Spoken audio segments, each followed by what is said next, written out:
iOS 26ൻ്റെ second beta ഇപ്പോൾ റിലീസായിട്ടുണ്ട്. അതിൻ്റെ കുറച്ച് ഇമ്പോർട്ടൻറ്റ് ചേഞ്ചസ് നമുക്ക് പെട്ടെന്ന് നോക്കാം. ഈ അപ്ഡേറ്റിൽ നമുക്ക് ലോക്ക് സ്ക്രീൻ്റെ ആ ഒരു സ്പേഷ്യൽ ആനിമേഷനൊക്കെ കുറച്ചും കൂടെ ബെറ്ററായിട്ട് നമുക്ക് കാണാൻ സാധിക്കുന്നുണ്ട്. ആ സെപ്പറേഷനും ബാക്ക്ഗ്രൗണ്ട് തമ്മിലുള്ള ഡെപ്ത് ഇഫക്റ്റും ഒക്കെ കുറച്ചുകൂടെ ബെറ്റർ. പിന്നെ ചില സമയത്തുണ്ടാകുന്ന ആ ഒരു സ്റ്റക്കും കാര്യങ്ങളൊക്കെ ഒന്ന് ഒഴിവായിട്ടുണ്ട്. പിന്നെ മറ്റൊരു ചേഞ്ച് വന്നിരിക്കുന്നത് നമ്മൾ ഫസ്റ്റ് ബീറ്റയിലുണ്ടായിരുന്നൊരു ബഗ്ഗായിരുന്നു. നമ്മുടെ ഫോക്കസ് മോഡും അതേപോലെ തന്നെ ലോക്ക് സ്ക്രീൻ വിഡ്ജറ്റും കൂടെ മെർജായിട്ട് പോകുന്നൊരു ബഗ്. അപ്പോൾ നമുക്ക് ഫോക്കസ് മോഡ് കുറച്ചും കൂടെ താഴേക്ക് വന്നിട്ടുണ്ട്. അപ്പോൾ ഒരു സെപ്പറേഷൻ നമുക്ക് അവിടെ കിട്ടിയിട്ടുണ്ട്. പിന്നെ അടുത്തൊരു ചേഞ്ച് വന്നിരിക്കുന്നത് നമുക്ക് നോട്ടിഫിക്കേഷൻ സെൻറ്ററിലാണ്. നമുക്കിവിടെ കാണാൻ പറ്റും ഓരോ ടൈൽസിലും കുറച്ചും കൂടെ ഒന്ന് ഡാർക്ക് ഷെയ്ഡിലേക്ക് വന്നേക്കുന്നതുകൊണ്ട് തന്നെ നമുക്ക് നോട്ടിഫിക്കേഷൻസ് എല്ലാം ഈസി ആയിട്ട് റീഡ് ചെയ്യാൻ സാധിക്കുന്നുണ്ട്. പിന്നെ നമുക്ക് നെക്സ്റ്റ് ചേഞ്ച് വന്നിരിക്കുന്നത് നമ്മുടെ കൺട്രോൾ സെൻറ്ററിലാണ്. ഈ അപ്ഡേറ്റിൽ കൺട്രോൾ സെൻറ്ററിനെ സംബന്ധിച്ചോളം ആപ്പിൾ ആ ബാക്ക്ഗ്രൗണ്ട് സെപ്പറേഷനൊക്കെ വളരെ നല്ല രീതിയിൽ ചെയ്തിട്ടുണ്ട്.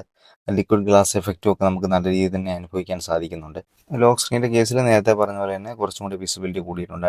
ടൈൽസ് എല്ലാം കുറച്ചും ഡാർക്ക് ആയപ്പോഴത്തേക്കിനും നോട്ടിഫിക്കേഷൻസ് ഒക്കെ നമുക്ക് നല്ല രീതിയിൽ വായിക്കാനായിട്ട് സാധിക്കുന്നുണ്ട്. സോ അത് ആ രണ്ട് ഇഷ്യൂ ആപ്പിൾ ഫിക്സ് ചെയ്തിട്ടുണ്ട്. ഇനി അടുത്തായിട്ട് നമുക്ക് ഹോം സ്ക്രീനിൻ്റെ ലോങ് പ്രസ് ചെയ്ത് നമുക്ക് എഡിറ്റ് ഓപ്ഷൻ വരുമ്പോഴത്തേക്കിനും ആ എഡിറ്റ് ഓപ്ഷൻ വരുന്ന രീതി ഒന്ന് ചേഞ്ച് വന്നിട്ടുണ്ട്. ആനിമേഷൻ ഒന്ന് ചേഞ്ച് വന്നിട്ടുണ്ട്. റൈറ്റിലേക്ക് ഒന്ന് സ്വൈപ്പ് ചെയ്ത് വരുന്ന രീതിയിൽ നിങ്ങൾക്ക് ഇവിടെ വരുന്നത് കാണാം.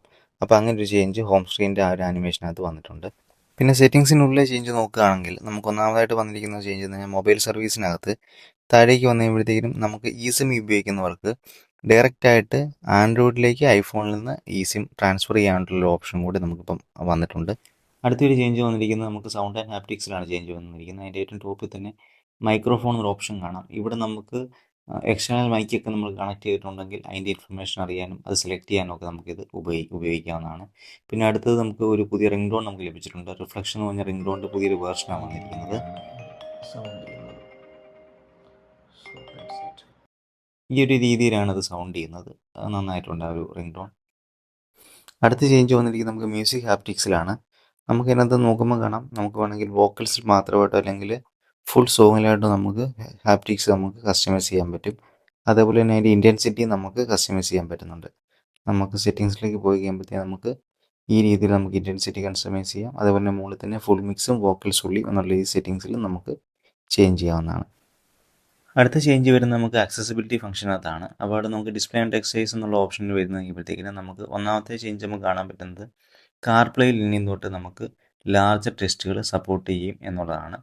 നമുക്ക് അതിനുശേഷം നമുക്ക് അടുത്ത ചേഞ്ച് വരുന്നത് ഇൻക്രീസ് കോൺട്രാസ്റ്റ് എന്ന് പറഞ്ഞൊരു ഓപ്ഷനുണ്ട്. അതിൽ നമുക്ക് ഈ ഒരു അപ്ഡേറ്റിൽ കുറച്ചുകൂടെ ബെറ്റർ ആയിട്ട് വന്നിട്ടുണ്ട്. നമുക്ക് വിസിബിലിറ്റിക്ക് ആർക്കെങ്കിലും പ്രശ്നമായിട്ട് തോന്നുന്നുണ്ടെങ്കിൽ ഇതൊന്ന് എനേബിൾ ചെയ്യുകയാണെങ്കിൽ താഴെ ആ മ്യൂസിക്കിൻ്റെ ടാബിന് ചുറ്റും ഒരു കുറച്ചും കൂടെ ഒന്ന് കോൺട്രാസ്റ്റ് കൂടിയിട്ട് ബ്ലാക്ക് ബോർഡർ കാണാൻ പറ്റും. ഇപ്പം നമ്മളിങ്ങനെ ഡിസേബിൾ ചെയ്യുകയാണെങ്കിൽ നമുക്ക് നേരത്തെ പോലെ തന്നെ ലിക്വിഡ് ഗ്ലാസിൻ്റെ എഫക്റ്റ് വരുന്നുമുണ്ട്. സോ ഈ രീതിയിൽ നമുക്ക് വിസിബിലിറ്റിക്ക് എന്തെങ്കിലും പ്രോബ്ലം തോന്നുന്നുണ്ടെന്നുണ്ടെങ്കിൽ നമുക്ക് ഈ രീതിയിൽ കോൺട്രാസ്റ്റ് ഒന്ന് അഡ്ജസ്റ്റ് ചെയ്തിട്ട് നമുക്കത് പരിഹരിക്കാവുന്നതാണ്. അടുത്തൊരു ചേഞ്ച് നമുക്ക് ഫോൺ ആപ്ലിക്കേഷനകത്ത് ഡിറ്റക്റ്റ് കോൾ വെയിറ്റിംഗ് എന്ന് പറഞ്ഞ ഈ രീതിയിൽ ഇങ്ങനൊരു ഓപ്ഷൻ നമുക്ക് നമ്മളൊരു ഫോണിൽ സംസാരിച്ചുകൊണ്ടിരിക്കുന്ന സമയത്ത് നമുക്ക് മറ്റൊരു കോഡ് വരുവാണെങ്കിൽ ആ വന്ന ഒരു സെക്കൻഡ് കോൾ ആപ്പിളൊന്ന് ഹോൾഡിൽ വെക്കുകയും പിന്നെ നമുക്ക് ഫസ്റ്റ് കോൾ കഴിയുമ്പോഴത്തേക്കിനും സെക്കൻഡ് കോൾ നമുക്ക് അവൈലബിൾ ആക്കി തരികയും ചെയ്യുന്നതാണ്. അപ്പോൾ ഇത്രയാണ് ഈ അപ്ഡേറ്റ് വന്നിട്ടുള്ള പുതിയ ചേഞ്ചസ്.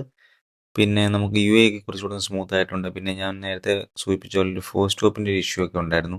ഉപയോഗിച്ചുകൊണ്ടിരിക്കുന്ന സമയത്ത് ആപ്ലിക്കേഷൻസ് ഫോഴ്സ് ക്ലോസ് ആയി പോകുന്ന ഇഷ്യൂ ഒക്കെ ഒന്ന് ഫിക്സ് ആയിട്ടുണ്ട്. പിന്നെ ഫോൺ ആപ്ലിക്കേഷൻ ഓപ്പൺ ചെയ്യുമ്പോഴത്തേക്കിനും ഒരു 2 സെക്കൻഡ് നേരത്തേക്ക് ഒന്ന് സ്റ്റക്കായിട്ട് നിൽക്കുന്ന ഇഷ്യൂ അതൊക്കെ ഒന്ന് ഫിക്സ് ആയിട്ടുണ്ട്.